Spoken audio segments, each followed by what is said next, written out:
Hi, boys and girls. The story I'm going to read to you today is Little Red Gliding Hood. The author is Tara Lazar and the illustrator is Troy Cummings. Little Red Gliding Hood is a variation of the nursery rhyme Little Red Riding Hood. In this story, you will find other nursery rhyme characters and characters from fairy tales that we've read. It was winter, and the river winding through the enchanted forest was frozen solid. A girl raced down to the river's edge and laced up her skates. Then she swizzled and twizzled across the ice. She did fancy figure eights, lovely loops, and willowy waltz jumps. Her spins were superb. Everyone called her Little Red Gliding Hood. Little Red's skates were worn in and worn out, no longer snow white and a little too tight. She frowned at the creases and crumples. Soon she wouldn't be able to use them to skate to Grandma's. She went there every Sunday. No more visits with Grandma? Little Red couldn't imagine. She swizzled down the river and saw a flurry of friends gathering beneath a banner. The banner reads, "A pair skating competition. The prize, brand new skates." "Oh, Slippery Slush, I've got to win." But Little Red needed a skating partner. The dish danced with the spoon, and Hansel spun Gretel like sugar. Little Red had no one. She asked each of her friends. Little Boy Blue just shivered and quivered. The 7 dwarfs were more interested in passing a puck around. Old MacDonald slipped and fell. E-I, ouch. Little Red shook her head. None of these partners would do. Maybe Grandma could help find a partner. Little Red whisked off to Grandma's cottage, skating swiftly to avoid the big bad wolf. Over the river and through the woods to Grandma's house I go. Little Red arrived safely. "Oh, Slippery Slush," she said to Grandma, slumping into a chair. "I can't find a partner for the skating competition." "How about the gingerbread man? He's very sweet," said Grandma. "But he's much too fast. I can't catch him," said Little Red. "I bet Baby Bear would be just right for you," said Grandma. But Goldilocks thought so first. "I know who," said Grandma. "The 3 little pigs just moved into the brick house next door. You should ask one of them." So Little Red skated to the pig's door.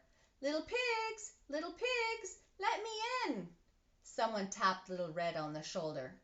"Excuse me," said the big bad wolf. "I think that's my line." "Eek! The wolf!" Little Red sprinted away. Her worn-in, worn-out laces began to unravel. "Hey, glide back here!" yelled the wolf, giving chase. He swizzled and twizzled across the ice.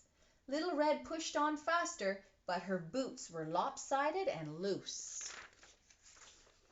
"Stop!" yelled the wolf. He steered clear of fallen branches with fancy footwork and sly spins in pursuit of Little Red. Uh-oh, Little Red's skate flew off. "Oh, Slippery Slush." The wolf jumped in front of Little Red and caught her. Little Red shivered with fear. "Ow! You're wonderful!" The wolf gently put Little Red down. "Well, what?" "You're a super skater, but I was trying to warn you. Your laces are untied." "Oh!" Little Red couldn't believe it. This was the big bad wolf? "Happens to me all the time," said the wolf. "My skates are older than Rip Van Winkle." Little Red stared at his worn-in, worn-out pair, and then she had a grand idea. The day of the competition, Little Red arrived early. She laced up her worn-in, worn-out skates, hugged Grandma, and stepped onto the ice. Trumpets blared with a fanfare announcing the official warm-up, but as the competitors swirled and twirled, a dark figure came zooming toward them. A boy cried, "Wolf!" Now have a closer look at the picture and see how many characters you recognize from nursery rhymes or from other fairy tales. I bet you can pick out quite a few.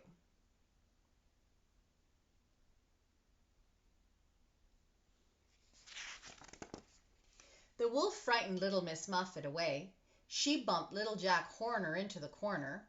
Humpty Dumpty had a great fall, and Jack and Jill came tumbling after. What a mess! Skater skidded and spilled all over. The old woman who lived in a shoe had so many children on the ice, she didn't know what to do. Little Red got mixed up in the mayhem. "Help!" she cried. The big bad wolf raced over. He lifted Little Red high. "Put Little Red down now," the woodcutter warned, grabbing his axe. "Oh, Slippery Slush," said Little Red. "He's my partner." The crowd was stunned. It got so quiet you could hear the ice freeze. All the king's horses and all the king's men put the competition together again. Music swelled and the pairs took to the ice. They wore flowing costumes and danced on ice like the prince and Cinderella at the ball.